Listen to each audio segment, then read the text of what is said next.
Hello दोस्तों, आज इस वीडियो में हम पावर फैक्टर के बारे में डिस्कस करेंगे और पावर फैक्टर को सीखेंगे। पावर फैक्टर क्या होता है? It is defined as ratio of active power to the apparent power. Power factor क्या होता है कि एक्टिव पावर और एपरेंट पावर का रेशियो होता है। तो पावर फैक्टर को हमने क्या डिफाइन किया? Active power divide by apparent power, दोनों का रेशियो हो गया। ठीक है, अब एक्टिव पावर जो होती है, एक्टिव पावर जो होती है वो क्या होती है? P। तो यहां से हमने एक्टिव पावर फैक्टर को क्या लिख दिया? P by S. P by S. Active power P क्या होती है? VI cos phi.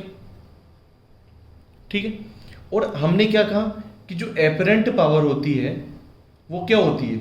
हमने पढ़ा था एपरेंट पावर जो होगी, ठीक है, वो क्या होगी? कॉम्प्लेक्स पावर का मैग्नीट्यूड। कॉम्प्लेक्स पावर का मैग्नीट्यूड हमने एपरेंट पावर बोला था। तो कॉम्प्लेक्स पावर क्या थी? VI कॉम्प्लेक्स कॉन्जुगेट ये था।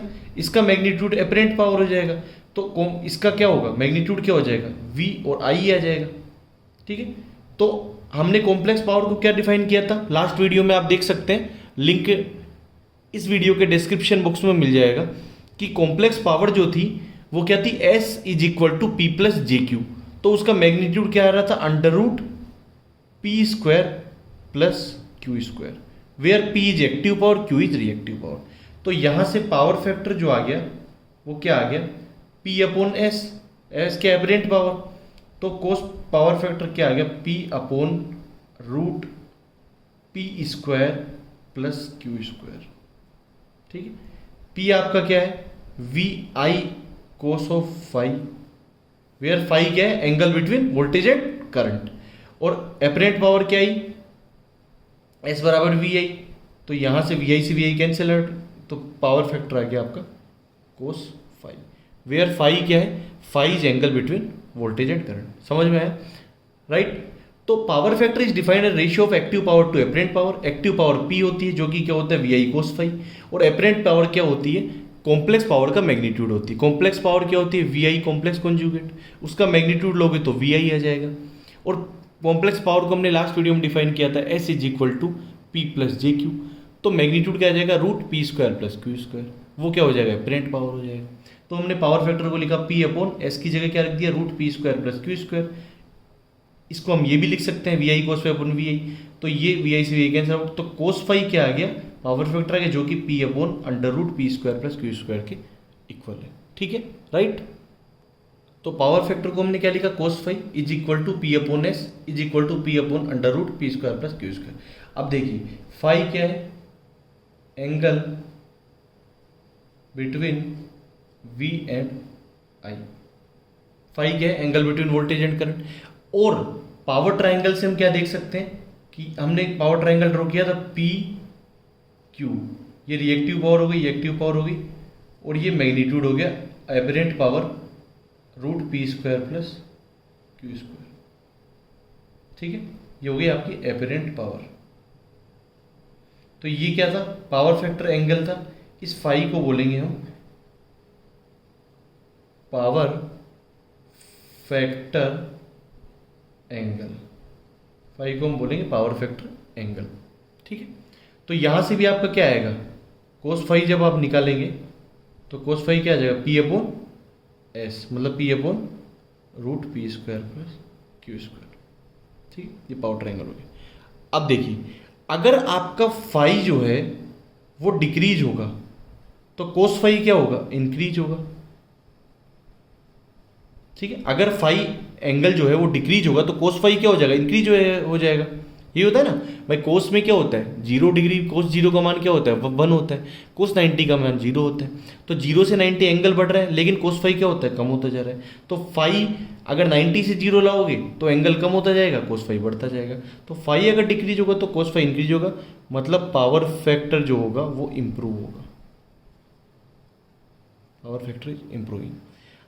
अगर फाई बढ़ेगा तो कोस फाई क्या होगा आपका? डिक्रीज होगा। अगर फाई बढ़ेगा तो कोस फाई डिक्रीज होगा। पावर फैक्टर क्या होगा आपका? डिट्रियोरेट होगा। डिट्रियोरेट होगा। ठीक है, पावर फैक्टर डिट्रियोरेट होगा अगर फाई बढ़ेगा तो कोस फाई कम होगा। क्लियर है, राइट। देखिए अब एक बहुत इंपॉर्टेंट कंसेप्ट हम रीड करने जा रहे हैं, लैगिंग और लीडिंग पावर फैक्टर। कि पावर फैक्टर हम देखते हैं कई जगह लैग लिखा हुआ होता है, कई जगह लीड लिखा हुआ होता है। तो ये क्या है, it is the position of the current with respect to voltage that decides the nature of the power factor. कि जो पावर फैक्टर का जो नेचर है वो किससे डिसाइड होगा, वो करंट से डिसाइड होगा। हमेशा ध्यान रखना कि करंट जो है उसकी पोजीशन वोल्टेज के रेस्पेक्ट में क्या है, वही पावर फैक्टर का नेचर डिसाइड करता है। वापिस समझिए, करंट की जो पोजीशन है वो वोल्टेज के रेस्पेक्ट में क्या है, लैगिंग है या लीडिंग है, वही पावर फैक्टर का नेचर डिसाइड करती है। इफ अगर करंट जो है आई वो लैग कर रही है वी से, इट मींस करंट क्या कर रही है, लैग कर रही है वोल्टेज। करंट की पोजीशन देखना है, करंट क्या कर रही है, वोल्टेज से लैग कर रही है, it means it is the case of lagging power factor. बहुत इंपॉर्टेंट है।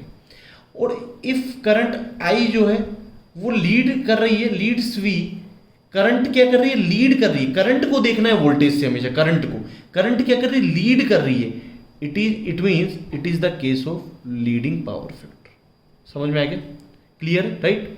आई lags V, lagging power factor, I leads V, leading power factor. Okay, देखिए पहला हम केस ले रहे हैं प्योर रेजिस्टिव लोड।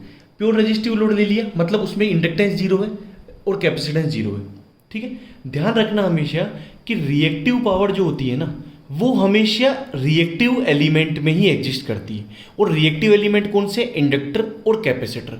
तो रिएक्टिव पावर जो होगी वो हमेशा इंडक्टर और कैपेसिटर जहां होंगे वहीं एग्जिस्ट करेगी। और अगर ओनली रेजिस्टिव लोड है, मतलब ओनली रेजिस्टेंस है, तो उसमें ओनली एक्टिव पावर ही होगी जो यूजफुल वर्क करेगी। वो हम लास्ट वीडियो में देख चुके हैं, आप लिंक डिस्क्रिप्शन बॉक्स में मिल जाएगा इस वीडियो के में, वहाँ आप चेक कर सकते हैं। तो रेजिस्टिव अगर प्योर लोड है तो वहाँ रिएक्टिव पावर जीरो होगी, ओनली एक्टिव पावर एग्जिस्ट करेगी। तो for pure R load Q zero होगा रिएक्टिव पावर। तो कोस फाई क्या था, पावर फैक्टर क्या था, P upon under root P square plus Q square. Q की वैल्यू हमने यहाँ जीरो रख दी, तो P upon root P square, तो पी स्क्वायर क्या होगा, रूट पी हो गया, तो कोस फाई। बहुत इंपॉर्टेंट है कि फॉर प्योर रेजिस्टिव लोड जो पावर फैक्टर होता है वो यूनिटी होता है, ठीक है। फॉर प्योर रेजिस्टिव लोड यहां हम लिख सकते हैं, for pure resistive load cos phi जो है पावर फैक्टर जो है वो 1 होता है। For pure R load, pure resistive load, cos phi जो होता है यूनिटी होता है, 1 होता है, ठीक है। अब देखिए क्या है कि हमने क्या लिखा, एक्टिव पावर जो P है वो क्या लिखी हमने, वी आई कोस फाई। अब कोस फाई की वैल्यू क्या होगी, 1 होगी, तो एक्टिव पावर क्या होगी, वी आई होगी। अब ओम्स लॉ के अकॉर्डिंग वी को हम क्या लिख सकते हैं, आई आर। तो वी को हमने आई आर लिख दिया तो आई स्क्वायर आर हो गया। या फिर हमको क्या लिखा, आई को आप क्या लिख दो, वी अपॉन आर, तो क्या होगा, वी स्क्वायर अपॉन आर हो गया, ठीक है। तो प्योर रेजिस्टिव लोड में जो एक्टिव पावर होती है P, वो क्या होती है, आई स्क्वायर आर और वी स्क्वायर बटे आर।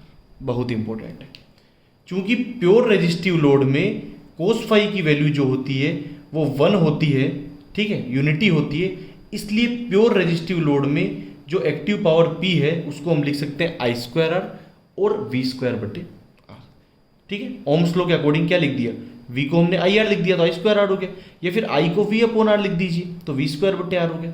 तो प्योर रेजिस्टिव लोड में आप P को आई स्क्वायर आर लिख सकते हो या वी स्क्वायर बटे आर लिख सकते हो, राइट। अब नेक्स्ट केस देखते हैं। नेक्स्ट केस हम क्या ले रहे हैं कि प्योर इंडक्टिव और pure capacitive load. Pure inductive और प्योर कैपेसिटिव लोड का मतलब है कि प्योर इंडक्टिव लोड मतलब ओनली एल, इंडक्टर ही एग्जिस्ट कर रहा है। नॉर्मली क्या होता है कि इंडक्टिव लोड अगर होता है तो उसका कुछ रेजिस्टेंस भी होता है, कैपेसिटिव लोड होता है तो उसका कुछ रेजिस्टेंस भी होता है, लेकिन हम यहाँ पर प्योर ले रहे हैं। प्योर मतलब आर की वैल्यू 0 है, तो pure inductive load only L आ गया, pure capacitive load only C आ गया। तो ऐसे केस में चूंकि आर नहीं है इसलिए एक्टिव पावर जो होगी वो 0 हो जाएगी। अगर प्योर इंडक्टिव और कैपेसिटिव लोड है तो उसमें आर 0 है, इसलिए एक्टिव पावर की वैल्यू 0 हो जाएगी, क्यू नॉट इक्वल टू 0 रहेगा। क्योंकि रिएक्टिव पावर जो क्यू है, जहां भी रिएक्टिव एलिमेंट आएंगे, रिएक्टिव एलिमेंट कौन कौन से, एल या सी, वहां रिएक्टिव पावर एग्जिस्ट करेगी। तो इसके लिए कोस फाई क्या हो जाएगा, कोस फाई हमने क्या लिखा, P upon under root P square plus Q square. P की वैल्यू क्या है, 0 है, ठीक है, तो यहां क्या आ जाएगा 0/Q² का रूट क्या हो जाएगा Q, तो ये आ जाएगा 0। बहुत इंपॉर्टेंट है फॉर प्योर इंडक्टिव और pure capacitive load cos φ is equal to 0। ठीक है, अब जब cos φ 0 है तो sin φ क्या आ गया, sin φ क्या हो गया √1 - cos² φ, ये sin φ होता है। तो इसको जब आप सोल्व करोगे तो √1 - 0 इज इक्वल टू 1। तो जब cos φ 0 हो गया तो sin φ क्या आ गया 1 आ गया। ठीक है,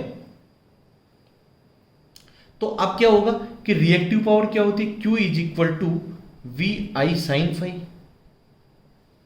ठीक है, तो sin φ की वैल्यू क्या हो गई 1 हो गई, तो Q क्या हो गया VI हो गया। फॉर हम किसके लिए स्टडी कर रहे हैं, प्योर इंडक्टिव लोड और प्योर कैपेसिटिव लोड के लिए। तो Q आपका यहां से क्या आ गया VI आ गया। अब देखिए मान लो इस इंडक्टर की इंडक्टिव रिएक्टेंस है XL। ठीक है, सेम करंट I फ्लो हो रहा है, वोल्टेज V है, यहां भी I करंट फ्लो हो रहा है और वोल्टेज आपका हो जाएगा V। ठीक है, दोनों के अक्रॉस, यहाँ XL और यहाँ XC है, रिएक्टिव रिएक्टेंस ही हो जाएगी ना, XL क्या हो जाएगा 2πfL और XC क्या हो जाएगा 1/2πfC। तो V, अब ओम्स लॉ के अकॉर्डिंग क्या लिख सकते हैं, VI × XL लिख सकते हो, और यहाँ क्या हो जाएगा VI × XC हो जाएगा। तो V को हमने लिख दिया तो I² XL और I² XC ओम्स लॉ के अकॉर्डिंग। ठीक है, क्योंकि V is equal to I × XL और I × XC। ठीक है, तो V Q क्या आ गया VI, V को ओम्स लॉ के अकॉर्डिंग क्या लिख दिया IXL और IXC, तो Q क्या आ गया I² XL और I² XC। और हम क्या लिख सकते हैं यहां पर, I को क्या लिख सकते हैं V/XL और I को क्या लिख सकते हैं V/XC, तो Q is equal to V/XL। ठीक है, तो Q क्या आ जाएगा V²/XL और V²/XC। ठीक है, तो Q आप क्या कर सकते हो, क्योंकि हमने क्या लिखा VI, I को क्या लिख दिया, चूंकि I is equal to V/XL is equal to V/XC according to Ohm's law. Ohm's तो Q क्या आ गया, यहाँ से VI आ गया था। अब I को हमने क्या लिख दिया V/XL, तो ये क्या होगा V²/XL, और I को क्या लिख सकते हो V/XC भी लिख सकते हो। ठीक है, यहाँ पर I क्या हो जाएगा, जो टोटल वोल्टेज है डिवाइड बाई टोटल रिएक्टेंस। ठीक है, तो V/XC, तो ये क्या बन जाएगा Q क्या बन जाएगा V²/XC। ठीक है, तो प्योर इंडक्टर और प्योर कैपेसिटर लोड में हम Q को क्या लिख सकते हैं I² XL और I² XC। अगर इंडक्टिव लोड है तो I² XL हो जाएगा, कैपेसिटिव लोड है तो I² XC हो जाएगा।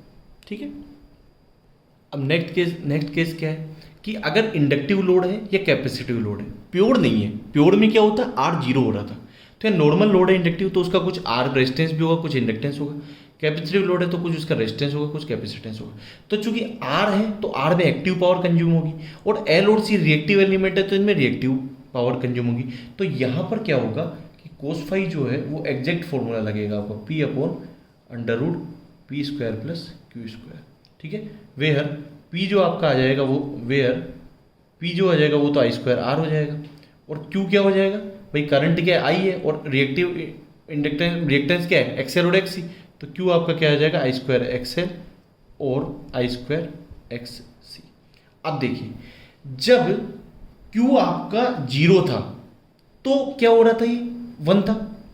भाई देखो जब Q की वैल्यू 1 थी तो सॉरी देखिए जब Q की वैल्यू 0 थी तो ये क्या हो जाएगा √P² से रूट हट गया स्क्वायर, तो P cos φ 1 हो रहा था।